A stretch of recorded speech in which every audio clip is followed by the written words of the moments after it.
Terus-menerus.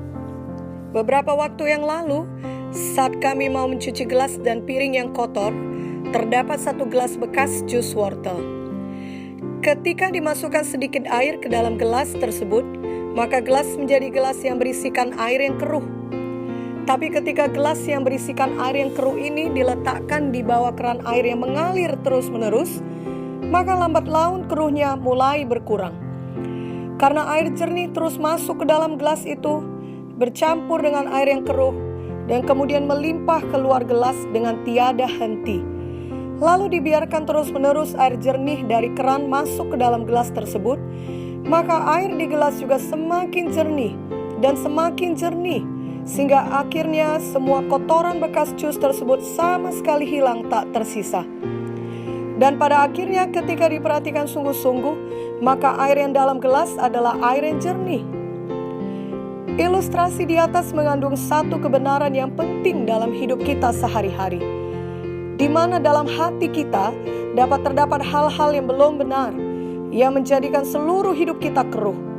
Mungkin masih ada kekhawatiran atau ketakutan, atau dapat juga berupa siaku dan kepentingan diri sendiri, atau kemarahan dan dendam, atau iri hati, bahkan mungkin juga cinta akan uang atau hal-hal lainnya.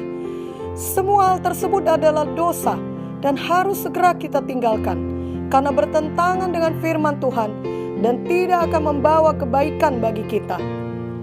Dan dengan kuasa firman dan kuasa Roh Kudus yang telah disediakan Tuhan bagi kita, kita sanggup untuk melakukannya bila kita mau dan memilih untuk taat pada firman Tuhan dan suara Roh Kudus. Namun kuncinya adalah kita harus terus-menerus taat pada firman dan terus-menerus penuh dengan Roh Kudus. Kita tidak hanya taat pada firman saat kita merasa itu sesuai dengan perasaan kita, atau kita hanya mau dikuasai oleh Roh Kudus pada saat tertentu atau hari tertentu saja. Misalnya nanti pada hari Pentakosta saja. Tidak demikian. Kita harus mau penuh firman dan penuh Roh Kudus tiap-tiap hari dan terus-menerus. Sama seperti gelas yang berisi air keruh tadi, bila terus-menerus diisi air jernih, maka akhirnya air di gelas tersebut akan jernih juga. Demikian kita harus memilih untuk terus-menerus taat pada firman dan penuh dengan kuasa Roh Kudus tiap-tiap hari. Kedudukan kita dalam gereja ataupun gelar kita, bahkan pelayanan kita yang dikenal banyak orang, tidak menjamin bahwa hidup kita adalah benar-benar hidup yang taat pada firman dan Roh Kudus. Tuhan mengetahui hati kita yang sebenarnya. Dan jika kita jujur, kita juga akan menyadari apakah benar kita terus-menerus mau diisi oleh firman dan kuasa Roh Kudus. Kiranya sejak hari ini kita mau dan bahkan kita rindu untuk hidup terus-menerus dalam persekutuan dengan Tuhan. Terus-menerus diisi firman, terus-menerus dipimpin Roh Kudus. Kita semakin baik dan semakin bertumbuh secara rohani tiap hari. Apalagi di saat pandemi virus COVID-19 ini, di mana kebanyakan kita memiliki lebih banyak waktu luang dibandingkan hari-hari sebelumnya. Hal ini dapat menjadi satu kesempatan yang baik untuk mengubah gaya hidup kita menjadi gaya hidup yang benar-benar memprioritaskan persekutuan dengan Tuhan. Dan memang itulah yang terpenting dan merupakan hal yang benar untuk dilakukan. Sehingga hidup kita benar-benar menjadi suatu hidup yang diubahkan, menjadi lebih seperti Yesus yang bertumbuh dan pasti akan membawa orang lain pula kepada Tuhan Yesus. Yohanes 7 ayat 37 mengatakan bahwa dari dalam hati kita akan mengalir aliran-aliran air hidup. Itulah Roh Kudus yang telah diberikan Tuhan kepada kita. Marilah terus-menerus dalam persekutuan dengan Tuhan.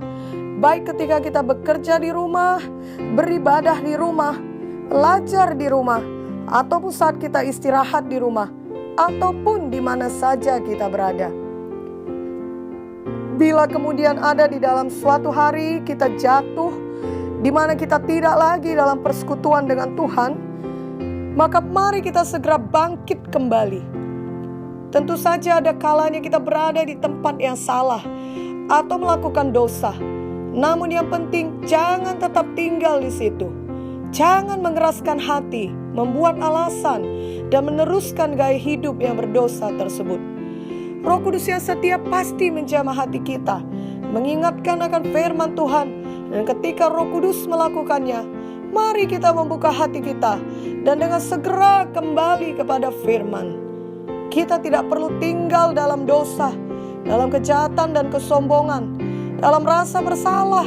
Karena bila kita datang untuk bertobat, Tuhan Yesus selalu menerima kita dengan tangan terbuka.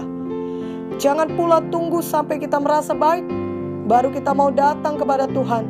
Karena biasanya orang yang menunda seperti itu pada akhirnya tidak akan pernah datang. Tuhan Yesus menerima kita apa adanya. Dan justru ketika kita datang pada Tuhanlah kita beroleh kesanggupan untuk berubah dan bertambah baik. Mari mulai sekarang semua kita membuat satu komitmen untuk mau terus-menerus penuh dengan firman Tuhan. Mau terus-menerus dipenuhkan oleh Roh Kudus. Yang artinya kita mau taat kepada apa kata firman dan pimpinan Roh Kudus dalam hati kita tiap-tiap hari. Mari tiap-tiap hari benar-benar kita jalankan kehidupan yang tiada hari tanpa doa dan firman. Karena memang tiada jalan lain untuk kita dapat hidup dalam damai, khususnya di tengah situasi pandemi COVID-19 ini. Janganlah kita mengandalkan kekuatan manusiawi saja. Kita semua membutuhkan Tuhan dalam hidup kita. Sangat mudah hati dan kehidupan kita dikuasai oleh kekhawatiran, ketakutan, kebingungan, kesedihan, kebosanan, atau mungkin oleh kesibukan-kesibukan. Namun itu semua akan membuat kita menjauh dari Tuhan di saat pandemi COVID-19 ini. Marilah kita semua datang mendekat kepada Tuhan dan benar-benar menyediakan waktu untuknya secara khusus setiap hari. Bahkan hati kita terbuka untuk terus-menerus bersekutu dengannya sepanjang hari, sehingga hati kita tidak dikalahkan oleh semua hal-hal negatif di atas. Hanya dengan kekuatan dari Tuhanlah kita dapat hidup menang dan sejahtera setiap hari. Kalau ada hari di mana kita tidak melakukannya, maka jangan teruskan demikian. Sama seperti ada orang yang lupa untuk makan siang, karena mungkin kesibukan kerja, maka ia tidak akan berkata, kalau begitu aku juga tidak akan makan malam nanti, dan tidak akan sarapan besok. Aku tunggu saja sampai besok siang, baru aku mulai dari makan siang. Atau aku tunggu sampai minggu depan saja baru aku makan siang. Tentu saja tidak. Walau ia melewatkan satu kesempatan makan siang, maka biasanya akan tetap makan pada malamnya atau pada kesempatan berikutnya. Dia tahu dia tidak akan mungkin bertahan hidup jika ia terus-menerus tidak makan. Bila secara makanan badani kita mengerti, biarlah secara rohani kita juga mengerti bahwa kita tidak akan bertahan jika kita tidak terus-menerus mengisi hati kita dengan makanan rohani, yakni firman Tuhan. Demikian juga kalau mungkin ada satu hari kita tidak dalam persekutuan terus-menerus dengan Roh Kudus, di mana mungkin kita tidak berdoa pada hari itu. Maka ketika kita diingatkan Tuhan, mari kita segera kembali berdoa, kembali bersekutu dengannya.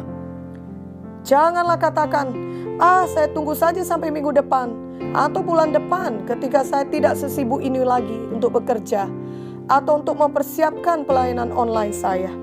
Seorang hamba Tuhan berkata bahwa pelayanan tidak dapat menggantikan persekutuan kita dengan Tuhan. Pelayanan kita pada orang lain seharusnya merupakan hasil dari persekutuan kita dengan Tuhan. Janganlah sampai kita membuat alasan bahwa pelayanan membuat kita terlalu sibuk dan tidak mempunyai waktu yang cukup untuk bersekutu dengan Tuhan. Atau kita mungkin telah membuat pilihan yang salah selama ini dengan tidak mau peduli akan panggilan Tuhan dalam hidup kita. Maka janganlah terus menunda atau menunggu sampai waktu yang lebih baik. Janganlah membuat alasan, nanti saja ketika aku tamat kuliah, ketika aku menikah, ketika aku sudah dapat kerja, ketika aku sudah punya anak, ketika anakku nanti sudah besar, ketika nanti aku bertambah sehat atau alasan lainnya. Pandemi COVID-19 ini kiranya membuat kita berpikir dan menyadari betapa rencana manusia dapat berubah begitu saja dalam sekejap mata. Itu sebabnya selagi ada waktu untuk mengerjakan sesuatu bagi Tuhan, untuk menjawab panggilannya dalam hidup kita, janganlah kita menundanya. Yohanes 9 ayat 4 berkata, kita harus mengerjakan pekerjaan Dia yang mengutus aku selama masih siang, akan datang malam di mana tidak ada seorang pun yang dapat bekerja. Mari kita terus-menerus hidup dalam firman. Mari kita terus-menerus penuh Roh Kudus. Mari kita terus-menerus hidup bagi Tuhan dengan segala yang ada pada kita. Apakah saat kita masih single atau sudah menikah, saat kita masih muda atau sudah berumur, saat kita belum bekerja atau sudah bekerja, dan pada saat ini di mana kita semua sama-sama menghadapi pandemi COVID-19. Tuhan Yesus tidak pernah meninggalkan kita dan akan memimpin kita tiap-tiap hari melalui firman-Nya yang kuasa Roh Kudus-Nya, jika kita mau memberikan hati kita dan waktu kita bersekutu dengannya.